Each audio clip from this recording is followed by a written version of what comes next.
સાવધાન રેલવે મુસાફરો, હવે જો તમે નક્કી કરેલા સ્ટેશનથી ટ્રેન નહીં પકડો તો ટીટી બીજા સ્ટેશન સુધી તમારી રાહ નહીં જુએ. રેલવે બોર્ડિંગના નિયમોમાં મોટો ફેરફાર થવા જઈ રહ્યો છે, જે તમારી સીટ છીનવી શકે છે.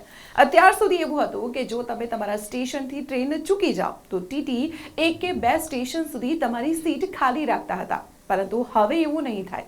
જેવી ટ્રેન ઉપડશે અને તમે સીટ પર નહીં હો તો ટીટી તરત જ મશીનમાં નોટ ટર્ન અપ એન્ટ્રી કરી દેશે અને આ એન્ટ્રી થતાં તમારી સીટ સિસ્ટમમાં ખાલી દેખાશે.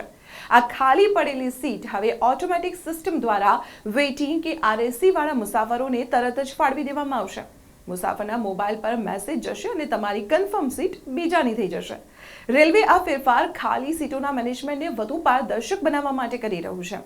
જો તમારે નક્કી કરેલા સ્ટેશનને બદલે આગળના કોઈ સ્ટેશનથી ટ્રેન પકડવી હોય તો હવે સાવધાન રહેજો. ચાર્ટ બનવાના 24 કલાક પહેલા તમારે ઓનલાઈન બોર્ડિંગ સ્ટેશન બદલવું પડશે.